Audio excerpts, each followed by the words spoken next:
صرف کسی خاص دین و مذہب سے نہیں بلکہ ہر انسان سے ہے۔ بے شک۔ ہر انسان ایک اچھی اولاد چاہتا ہے، اچھی نسل چاہتا ہے، ہر سماج کو اچھے افراد کی ضرورت ہوتی ہے، ہر معاشرے میں نیک اور صالح افراد کی ضرورت ہوتی ہے جسے محسوس کیا جاتا ہے۔ بے شک۔ جہاں تک تربیت اولاد کا معاملہ ہے، اولاً اس سے پہلے جو آپ کا سوال ہے کہ سماج اور معاشرے کی ذمہ داریاں، اولاً خود یہ ایک اہم موضوع ہے، اس کے اوپر اسلام نے بہت زیادہ زور دیا ہے۔ اسلام میں اس سلسلے میں تاکید بہت زیادہ ہے کہ اپنی اولاد کی طرف توجہ ہو اور اولاد کی تربیت کیسے کرنا ہے اس بات کا خیال ہو۔ اور ظاہر سی بات ہے کہ اولاد کا تعلق صرف ایک گھر سے نہیں بلکہ پورے سماج سے ہے۔ بے شک۔ تو سماج میں ہر طریقے کے ہر افراد ہیں، بچے ہیں اور دوسرے افراد بھی ہیں، تو اس کا مطلب ہے کہ اولاد کے سلسلے میں ذمہ داری صرف گھر والوں کی نہیں ہوتی جی۔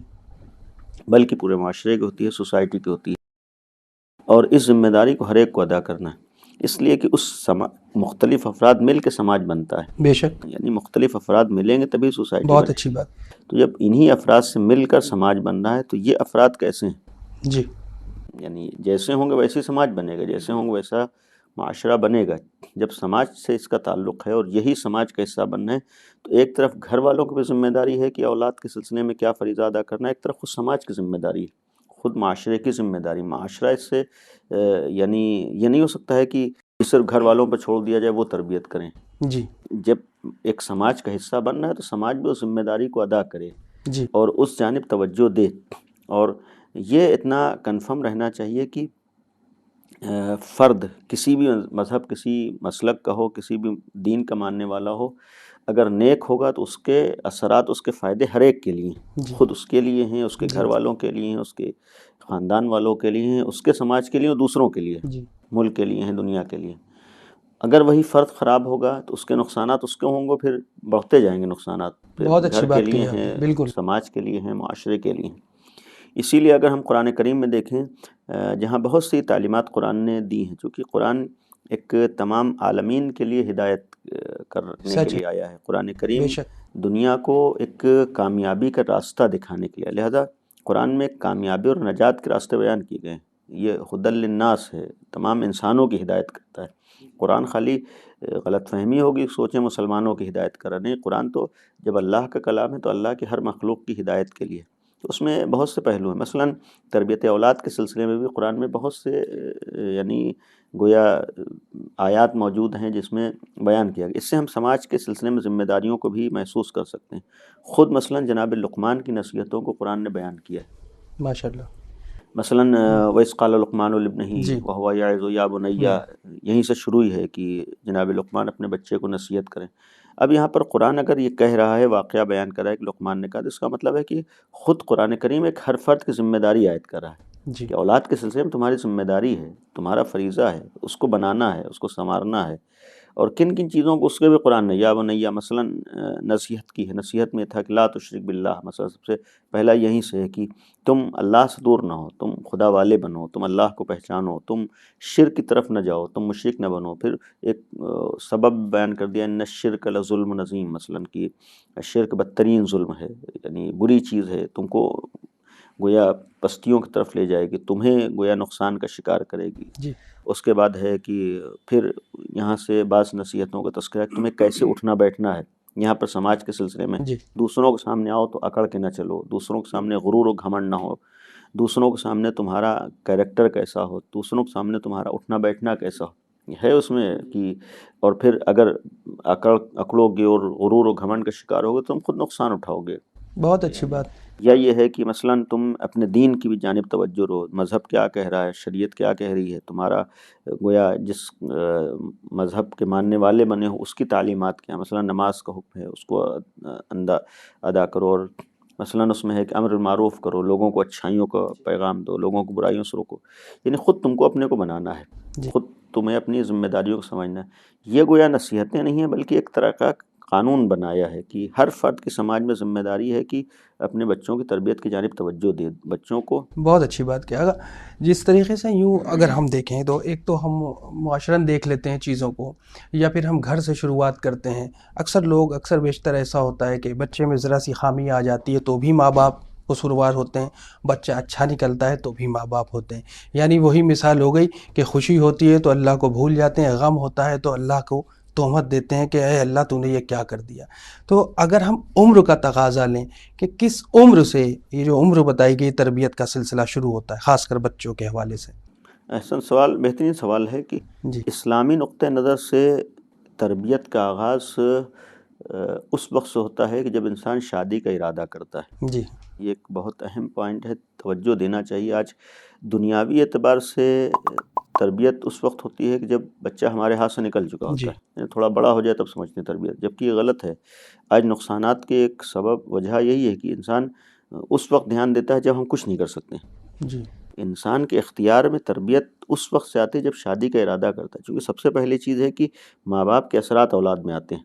بہت اچھی جیسا بات باپ ہے. ہوگا اس کے اثرات اولاد بالکل میں صحیح آئیں گے، کہا. جیسی ماں ہوگی ویسے اثرات اولاد میں پہنچیں گے. تو اسی لیے میں نے کہا کہ تربیت کا آغاز اسلامی نقطہ نظر سے شادی کے ارادے سے ہوتا ہے.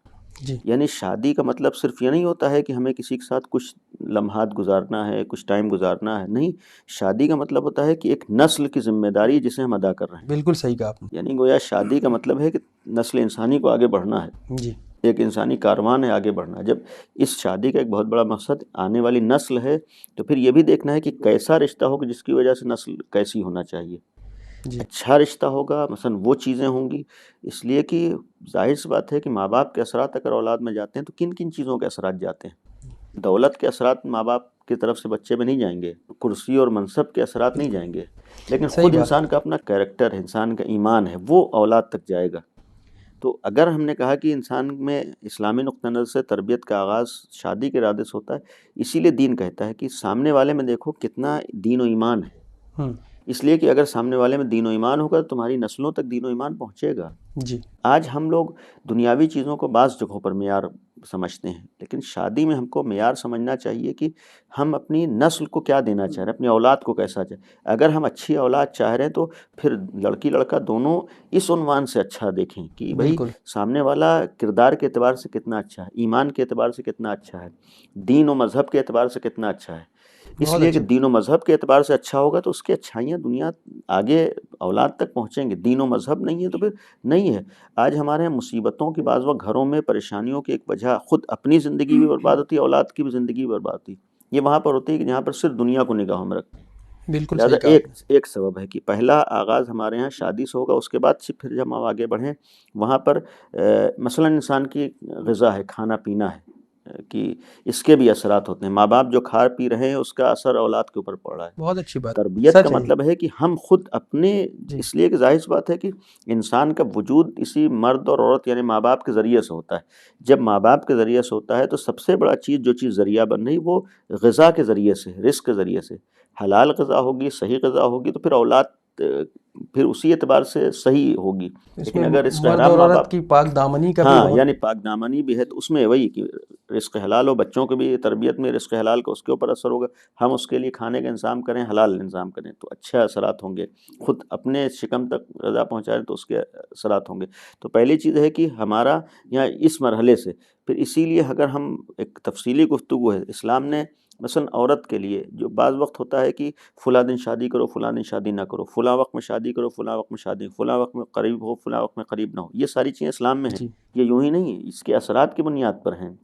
اور پھر یا عورتوں کے لیے مثلا جس وقت بچہ شکم میں ہو تو بہت سی چیزیں اسلام نے اچھا. بیان کی ہیں. جی پورا ایک چارٹ ہے، پورا ایک طریقہ بیان کیا کیا کھانا چاہیے، کیا اس میں کرنا جو چاہیے. کچھ یہ بھی ہے کہ کچھ مینٹلی ڈس آرڈرس جو ہوتے ہیں بچوں میں وہ بھی اس کا بھی سبب بچے بنتے ہیں، ہاں وہ بھی جیسے ابھی ہوتا آپ نے ہے. فرمایا. لیکن وہی ہے کہ ماں مثلا اس مرحلے میں بھی دھیان دے کس ماحول میں ہے، کیا کھا پی رہی ہے، جی اس کے تصورات کیا ہیں، خیالات، یہ سب بچے پہ اثر پڑیں گے. جی تو یعنی تربیت میں یہ سب مرحلے ہیں کہ شادی کے ارادے سے، پھر جس وقت شکم میں ہے اس وقت خیال کرنا ہے، پھر جب بچہ دنیا میں آ گیا تب ہمیں اس وقت سے خیال کرنا ہے، اس وقت ہمیں اس کی طرف دھیان دینا ہے. اچھا. بعض باریکیاں قابل غور ہوتی ہیں. جی تربیت کا مطلب یہ ہوتا ہے کہ شروع سے جہاں سے تربیت ہوتی ہے وہاں پر ایک تربیت کی منزل خود ماحول اور عمل ہوتا ہے. جی یعنی خود ہمارا عمل بچے کی تربیت کر رہا ہوتا ہے. ہمیں وہاں پر کچھ کہنے کی اس سے ضرورت نہیں ہے. سب سے پہلی تربیت خود ہمارا کردار ہے، خود ہمارا کیریکٹر ہے. بہت اچھی بات کیا آپ ہم نے. گھر میں جس طریقے سے رہ رہے ہیں اس کا اثرت بچے کے اوپر ہو رہا ہے. بے شک. اثر کا مطلب ہے ہوتا ہے بچے کی تربیت ہو رہی ہے. یعنی حتیٰ ہم تربیت کے سم یہاں تک کہیں کہ خود آج آپ کے سامنے ایک ترقی کا ایک نمونہ موبائل ہے، جی لیکن ہم یہاں پر موبائل کے سلسلے میں عرض کریں گے کہ خود موبائل بھی تربیت کر رہا ہے بچے کی. یعنی آج بچہ مثال کے طور پر اگر گیم کھیل رہا ہے آپ کے گھر میں تو گیم نہیں کھیل رہا ہے، بلکہ گیم ذریعہ ہے بچے کی تربیت ہو رہی ہے. بہت اچھی بات آپ ہے. اگر بچے کارٹون دیکھ رہا ہے تو کارٹون نہیں دیکھ رہا ہے، اس کی ایک ذہنی تربیت ہو رہی ہے. بچہ اگر اسکول جا رہا ہے، اسکول خالی پڑھنے نہیں جا رہا، وہاں کے ماحول میں اس کی تربیت ہو رہی ہے. جی ہمارے گھر میں ٹی وی چل رہا ہے، یہ ٹی وی خالی چل نہیں رہا ہے، یہ ایک بچے کی تربیت ہو رہی ہے. ہم جو گھر میں بول رہے ہیں، ہم جو گھر میں کر رہے ہیں، ہم گھر میں جو ایک طریقہ اپنائیں وہ بھی تربیت ہو رہی ہے. جی یعنی خود یہ بھی ایک تربیت کا پہلو ہے. آپ نے گھروں میں دیکھا ہوگا کہ بچے کچھ کہیے تو کم سنتے ہیں، لیکن پیروی کریں، نقل کرنے کی کوشش کرتے ہیں، یعنی وہ ایک تربیت کا پہلو ہوتا ہے. جی ہم جو کام کریں گے بچہ دیکھے گا وہی کرے گا. مثال کے طور پر آپ نے دیکھا آج گھر میں بہت سے چھوٹے بچے کچھ نہیں جانتے ہیں، لیکن ماں باپ جہاں نماز پڑھتے ہیں بغل میں آ کھڑے ہو جاتے ہیں. بہت اچھی بات یہ کہی. کوئی ایک تربیت ہے، یعنی اسی کو تربیت کہتے ہیں. یعنی خود ہمارا عمل اثر ہو رہا ہے، ہم ماں باپ کا احترام کر رہے ہیں، بچہ دیکھ رہا ہے. جب وہ وقت آئے گا تو وہ یعنی خود بخود اس کی تربیت ہوئی ہے جی کہ اپنے ماں باپ کا احترام ہونا چاہیے. ہم ماں باپ کا احترام نہیں کر رہے ہیں، گویا اس کی تربیت ہو رہی ہے، بعد میں وہ ہمارا احترام نہیں کرے گا. یعنی خود وہ جو چیزیں دیکھ رہا ہے. ہم مثال کے طور پر موبائل لیے بیٹھے ہیں، بعض وقت بعض لوگ نہیں دھیان دیتے ہیں. ہم یہاں گھر میں لیٹے ہوئے کہہ رہے ہیں کسی سے فون کے اوپر، مثلاً ہم آفس میں ہیں، جی یہ بچے کی تربیت ہو رہی ہے. ہم نے نہیں دھیان دیا، ہم سوچے ہیں یعنی معمولی چیز ہے، لیکن معمولی چیز نہیں ہے.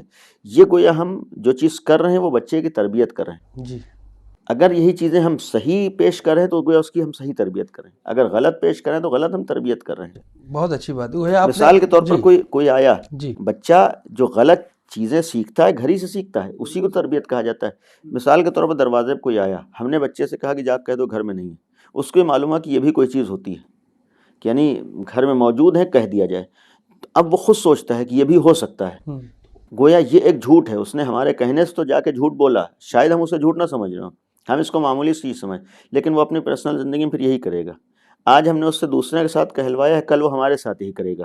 بہت اچھی بات. اس وقت ہمیں برا لگتا ہے کہ ہمارا بچہ ہمارے گھر میں جھوٹ بول رہا ہے، یہ کس نے کہاں سیکھ لیا. ہم یہ بھول جاتے ہیں کہ ہم نے اس سے بعض کام کروائے ہیں، ہم نے بعض کام اس کے سامنے کیے ہیں. جب ہم اس کے سامنے کریں گے تو اس کے سامنے آئے گا، وہ اس کا اثر لے گا. جب اثر لے گا ظاہر سی بات ہے کہ پھر وہ ایک تربیتی ماحول ہوتا ہے. بے شک. تو تربیت کو ایک عمل کے ذریعے سے بھی ہوتی ہے، کردار کے ذریعے سے. تو غذا ہو گئی، شادی کے پہلے مرحلہ ہے، پھر اس کے بعد تفصیلات ہیں روایات میں، کن کن چیزوں کی طرف دھیان دینا ہے، کن کن چیزوں کی طرف توجہ دینا ہے. اگر جیسے آپ نے بھی فرمایا کہ گھر کے ماحول کا بہت اثر پڑتا ہے، یعنی جیسا ماحول ہوتا ہے بچہ وہ ایکسیپٹ کرتا ہے، وہی چیزوں کو اڈاپٹ کرتا ہے، اسی کو فالو کر کے آگے بڑھتا ہے. کیا جیسے ورڈ آتا ہے اقرا یا اسکول کا ورڈ آتا ہے، بچے کے لیے ماں کی گود پہلا اسکول ہے، تو بچہ برا نکلتا ہے تو ماں کے اوپر لوگ کہتے ہیں، سیدھے ماں کو کہہ دیتے ہیں. بچہ اچھا نکلتا ہے تو سیدھے ماں کو کہتے ہیں.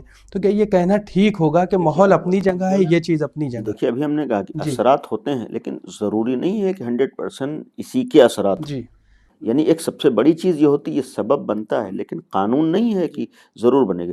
بہترین ماحول میں بھی برے بچے سامنے آتے ہیں، جی اور بدترین ماحول سے اچھے بچے بھی سامنے آتے ہیں. بے شک تاریخ میں بھی ہمارے سامنے نمونے موجود ہیں، اطراف میں بھی اگر ہم دیکھیں نمونے بے موجود ہیں. شک. بہت اچھی. تو اولاً یہ قانون نہیں ہے، جی لیکن پھر بھی اثرات وہ گویا ہم کہیں استثنائی، یعنی ایک الگ سے کچھ نمونے ہیں، لیکن عمومی طور پر اثر ہوتا ہے. ہم اگر دھیان دیں گے تو پھر اس کے اثرات. اور پھر ہم مذہبی دائرے میں آئیں، ہمارے ہاں معصومین کا ایک ایک عمل ہمارے لیے میسج ہے، پیغام ہے بے اہل شک بیت کا. سچ ہے. مثلاً امام علی جیسا ایک صاحب علم، امیر المومنین جیسا ایک عالم، اگر جناب عقیل سے کہا تھا کہ میری شادی کسی ایسی جگہ سے کرا دو جن سے وہ بیٹا ہو جو کربلا میں کام آئے، گویا دین کو بچانے میں کام آئے، امام وقت کے اوپر قربانیاں دیں، تو امام امیر المومنین نے کیوں کہا ہے؟ یہ ایک ہمارے لیے میسج تھا، ایک ہمارے لیے پیغام تھا. بہت اچھی بات. یعنی اولاً امیر المومنین کا جناب عقیل سے کہنا یہ میسج دینے کے لیے تھا، ورنہ ہم اتنا یقین رکھتے ہیں کہ امام علی جانتے ہیں، جناب عقیل سے زیادہ ان کو علم ہے کون خاندان کیسا ہے. اگر جناب عقیل نسب شناس ہے تو امام علی بھی ہیں. تو اگر امام علی ہے تو امام علی کیوں جناب عقیل سے کریں؟ یہ اس لیے کریں ہمارے لیے کہ امام علی جیسا باپ ہے جو تربیت میں بھی کمی نہیں ہے، اس کے خود ذاتی اثرات میں بھی کمی نہیں، تب بھی ایک ایسی ماں کی تمنا کر رہے ہیں کہ جس سے عباس جیسا بیٹا پہ. اس کا مطلب ہے کہ اگر نیک اولاد ایک اچھے بیٹے کی تمنا ہے تو یہ بھی دیکھو کہ سامنے والا کیسا ہو. یعنی اس میں گویا ماں کے اثرات آتے ہیں، اور یہ گویا ثبوت ہے کہ جناب ام البنین کے اثرات ہیں جناب عباس علیہ السلام میں، اور یہ خود امام علی کا جملہ اس بات کی دلیل ہے. تو اور پھر اسی حساب سے تربیت بھی کر رہی ہیں. یا یہ ہے کہ خود تاریخی ثبوت کے طور پر ہم دیکھیں جنگ صفین میں جب جناب محمد ابن حنفیہ آگے بڑھ رہے تھے، ایک دفعہ ٹھہر گئے ہیں جنگ کے موقع پر. جس وقت ٹھہرے تو امیر المومنین نے فرمایا تھا کہ یہ تم نے اپنی ماں سے اثر لیا ہے، یعنی جنگ میں ٹھہر جانا یہ گویا تم نے اپنی ماں سے اثر لیا ہے.